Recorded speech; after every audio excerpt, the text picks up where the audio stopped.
Alright, in this video I'm going to talk to you about how to fix fiberglass. First of all, you need to kind of know how that fiberglass was done. On this particular item, it has both sides finished. So only one side can get finished when it's built. So typically there's a mold and you put the gel coat on the mold first, and then they would put the fiberglass cloth on after that and resin, and then finish it out, pull it out of the mold. So unlike a Corvette, this would be on the outside.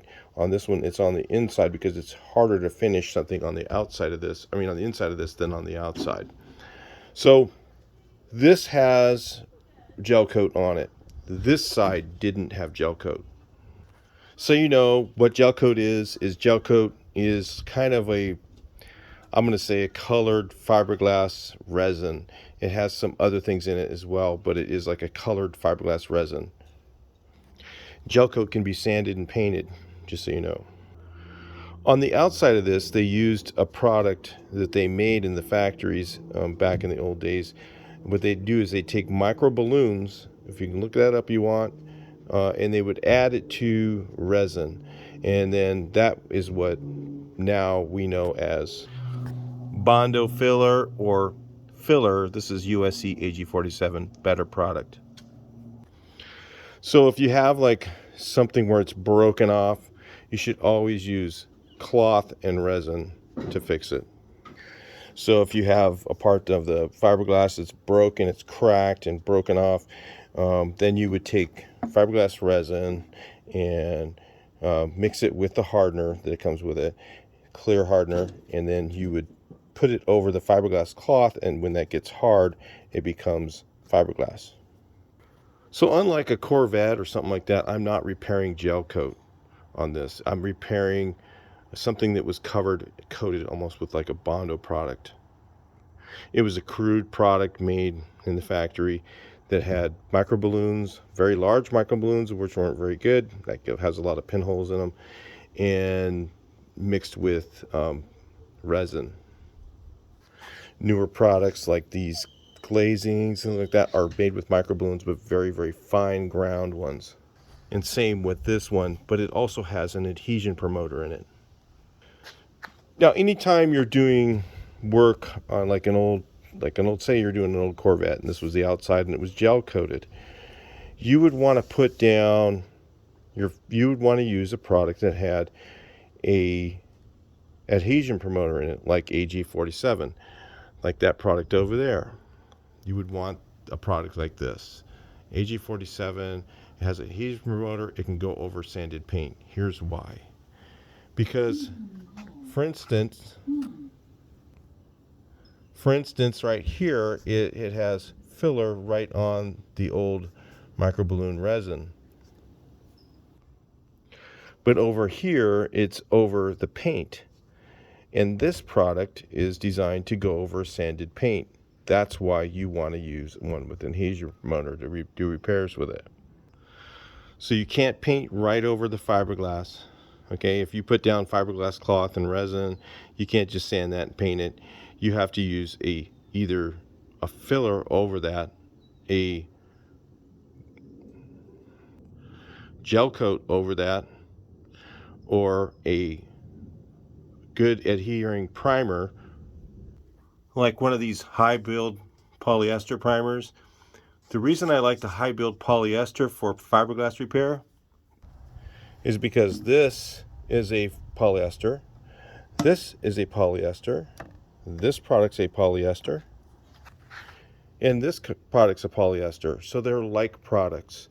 So if you use that, it's going to adhere very well to the fiberglass. So to do a repair to fiberglass, you'd first start with some sort of a fiberglass cloth. There's different types, whichever type you feel comfortable with. You use at least 2 layers of this. I would say you can use 3 would make me feel better. I almost always use 3 layers, but 2 layers at least, 3 layers minimum really. 4 is fine if you want to put more to make it stronger. And then so you use this cloth and you have to soak it with this resin. And once that with the resin with the hardener in it, this is what the hardener looks like. You mix it up according to the way the can is. The directions are on the can. So you mix that up and you would spread it on there and saturate it with that. And once it's saturated with that, it becomes fiberglass. And that's how fiberglass works. The resin soaks into the fiberglass, and the cloth and the resin become one, and it becomes a strong material for what you're doing. So first thing you'd want to do is use that. Now, if you've got a couple troubled areas, or maybe you couldn't get more than 2 layers on, and you wanted to give it a little more strength, you can also use a product like this, Bondo glass, which is basically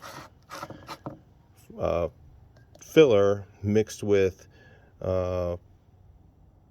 fiberglass cloth, all chopped up, and then you use a cream hardener. And the cream hardeners are basically very similar to the clear one in here. I think it's MEK type product that there's in there. It's in there.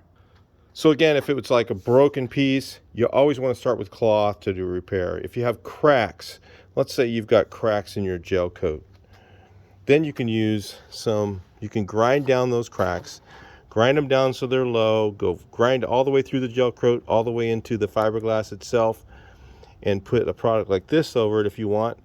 Or you can chop up some of this stuff and add some resin to it. I've seen guys do that. There's a lot of different ways to do. There's a ton of different ways to do this, okay? You can chop this up. If you need it to be stronger, you can chop some of this stuff up, put it on there. But before you paint it, you have to use that primer on it, and it has to be completely primed. If you sand through it, you got to put more coats on it. It has to be completely primed directly over the fiberglass. Over the gel coat again, you can paint right over gel coat. You can sand it down, you can paint it, you can sand it down and use a good primer on it if you want to level it out, make it smoother. But again, one thing that a lot of people don't do is they don't use that filler with an adhesion promoter. And when you have filler over paint, a lot of the fillers will crack when they're over paint, and this product won't. So this one, that AG47 is one to use, or you can use a glazing. So if you've got, like if you just did the low part of the fill, say for instance you ended up with it like this, and then this is a little bit low. If I wanted to put a little bit more on there, I could take some of this Pro Glaze, put it over that, and do the repair with that, so that you have over the sanded paint, you have a filler that's designed to go over it. That's all I'm trying to get in this video, really, is so that you understand that you've got to put a filler on that will adhere to the paint, because you're going to have places where you blend from the old fiberglass onto the paint, and if you don't have an adhesion promoter product on there, it's going to crack right there. So that's the most common reasons why people have issues after they go and paint something with fiberglass. It's also very hard to do. It also doesn't last as long as it does on metal. So if you're wondering, maybe you got 3 or 4 years out of a paint job and you spent a ton of money on it, on your old Corvette, maybe that's why, and maybe you didn't spend enough, or maybe it's just an old car and it's old fiberglass and it's only going to last so long. That's why typically I don't do them, because of that reason.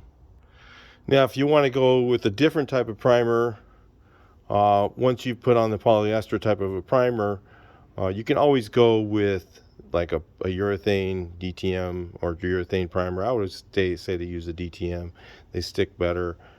You can use a high build DTM even if they have those, and they also have a non-DTM high builds, so they will all go over the sanded polyester primer if you wanted to use that. Or you can just go and paint right over the polyester primer.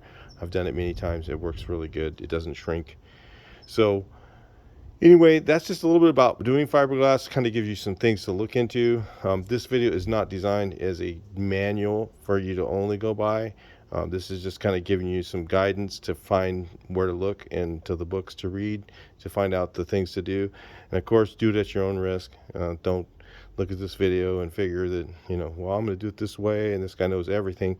Nobody knows everything, but do it at your own risk. And if you like the video, please give it a like and make your comment down there about something I probably missed. All right, I'll talk to you in the next one. Please like, share, and subscribe.